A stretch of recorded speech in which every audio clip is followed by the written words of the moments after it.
YouTuber Harsha సాయిపై Bigg Boss contestant Mitra Sharma పోలీసులకు ఫిర్యాదు చేసింది. హర్ష సాయి తనను పెళ్లి పేరుతో మోసం చేశాడని ఆరోపిస్తూ నార్సింగి పోలీస్ స్టేషన్ కు అడ్వకేట్ తో సహా వెళ్లి కంప్లైంట్ చేసింది. అయితే తనను పెళ్లి చేసుకుంటానని 2 కోట్ల రూపాయలు తీసుకున్నాడని పేర్కొంది. అలాగే తన ఫిర్యాదులో హర్ష సాయితో పాటు అతడి తండ్రి రాధాకృష్ణ పేరు కూడా పేర్కొంది. హర్ష సాయి హీరోగా మెగా మూవీని మిత్రా శర్మ నిర్మించింది.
బ్రేకింగ్ న్యూస్ చూస్తున్నాం. యూట్యూబర్ హర్ష సాయిపై Bigg Boss contestant Mitra Sharma పోలీసులకు ఫిర్యాదు చేసింది. హర్ష సాయి తనను పెళ్లి పేరుతో మోసం చేశాడని ఆరోపిస్తూ నార్సింగి పోలీస్ స్టేషన్ కు అడ్వకేట్ తో సహా వెళ్లి కంప్లైంట్ చేసింది. ఇక తనను పెళ్లి చేసుకుంటారని 2 కోట్ల రూపాయలు తీసుకున్నాడని పేర్కొంది. అలాగే తన ఫిర్యాదులో హర్ష సాయితో పాటు అతడి తండ్రి రాధాకృష్ణ పేరు కూడా పేర్కొంది. హర్ష సాయి హీరోగా మెగా మూవీని మిత్రా శర్మ నిర్మించింది. దీనిపై మరింత సమాచారాన్ని మా ఇన్పుట్ ఎడిటర్ శ్రీనివాస్ అందిస్తారు. శ్రీనివాస్, చెప్పండి, Bigg Boss contestant Mitra Sharma అసలు పోలీసులకు ఫిర్యాదు చేసింది హర్ష సాయిపై, అసలు ఏం జరిగింది, అప్డేట్స్ ఏంటి? వెన్నెల, ఏదైతే హర్ష సాయికి సంబంధించి గత కొద్ది రోజులుగా కూడా వివాదాలకి అడ్డగా మారారని చెప్పొచ్చు. ఏదైతే యూట్యూబర్ గా హర్ష సాయి కొన్ని మిలియన్ల వ్యూవర్స్ ఉన్నప్పటికీ కూడా ఆయన ఏదైతే సహాయ కార్యక్రమాలను చేపట్టడం జరిగిందో దాని వెనుక కూడా అనేక లావాదేవీలు జరుగుతున్నాయి, అక్రమార్జన జరుగుతుందని చెప్పేసి అనేక సార్లు వదంతులు వచ్చాయి, దాని మీద కేసులు కూడా జరిగాయి.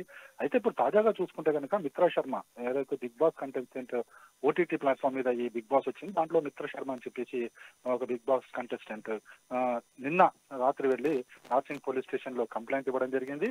హర్ష సాయికి సంబంధించి తనను వివాహం చేసుకుంటాడని చెప్పేసి ఆమె 2 కోట్ల రూపాయలు వసూలు చేశారు అని చెప్పేసి కూడా ఆమె నార్సింగ్ పోలీసులకు ఫిర్యాదు చేయడం జరిగింది. దీంతోనే పోలీసులు కూడా కేసును నమోదు చేయడం జరిగింది. ఏదైతే మిత్ర శర్మ హర్ష సాయికి సంబంధించి ఒక సినిమా తీయాలని కూడా ఆల్రెడీ ప్లాన్ చేసుకున్నారు. అయితే అది మధ్యలో ఆగిపోయిందని చెప్పేసి కూడా తెలుస్తుంది. అంటే వీరి మధ్య ఉన్న మనస్పర్ధల కారణంగా ఆగిందనేది కూడా ఒక పుకారు అయితే పుడుతుంది. అయితే ప్రస్తుతం అయితే ఈయన 2 కోట్ల రూపాయలు తన తర్వాత తీసుకున్నాడని, వివాహం చేసుకుంటాడని చెప్పి మోసం చేశారని చెప్పి మిత్ర శర్మ అయితే పోలీస్ స్టేషన్ లో ఫిర్యాదు చేయడం జరిగింది. పోలీసులు దీనికి సంబంధించి ఇప్పటికే హర్ష సాయికి కోసం నోటీసులు కూడా పంపించినట్టు తెలుస్తుంది.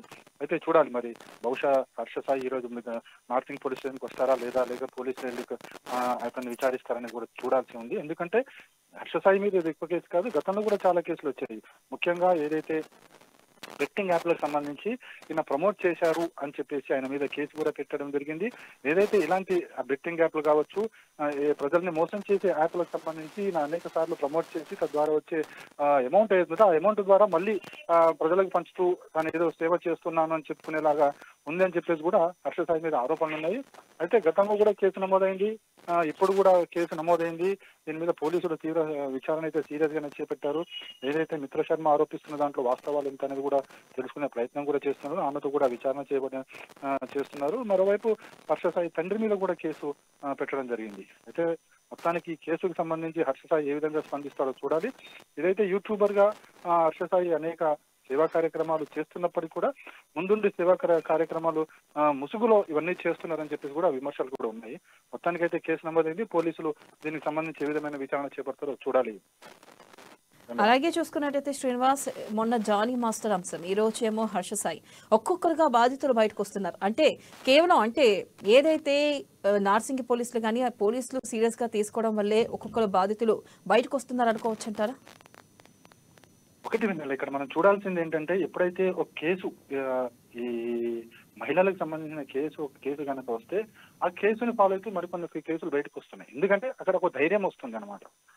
ఏదైతే జానీ మాస్టర్ సంబంధించి మహిళా కోరియోగ్రాఫర్ కంప్లైంట్ ఇచ్చిన తర్వాత, అంటే ఎవరైతే బాధితులు అనబడుతున్న మహిళలు ఎవరైతే ఉన్నారో వాళ్ళకు ఒక భరోసా, అంటే నార్సింగ్ పోలీస్ పోలీసులే కాదు, ఏ పోలీస్ స్టేషన్ సరే ఇలాంటి కేసులు నమోదైనప్పుడు పోలీసులు సివియర్ గా యాక్షన్ తీసుకుని ఎవరైతే బాధితులు ఇచ్చిన కంప్లైంట్ మీద రియాక్ట్ అయ్యి ఎవరైతే విక్టిమ్ ఉంటారో, ఎవరైతే వాళ్ళని అరెస్ట్ చేసినా, వాళ్ళని పోలీస్ స్టేషన్ లో కోర్టులో ప్రొడ్యూస్ చేసినా, అంటే ఎవరైతే ఇలాంటి మహిళలకు భంగపడ్డ మహిళలు ఉంటారో వాళ్ళకు ఒక ధైర్యం వచ్చినట్టు అవుతుంది. కాబట్టి ఇలా బయటకు వస్తున్న వారి సంఖ్య పెరుగుతుంది. అంటే ఒక్కసారి ఒక కేసు వచ్చినప్పుడు ఆ కేసును ఫాలో అయితే ఇట్లాంటి కేసులు మరొకటి వచ్చే అవకాశం ఉంది. మన జానీ మాస్టర్ విషయంలో పోలీసులు సీరియస్ గానే స్పందించారు. ఇప్పటికీ జానీ మాస్టర్ జైల్లో ఉన్నారు.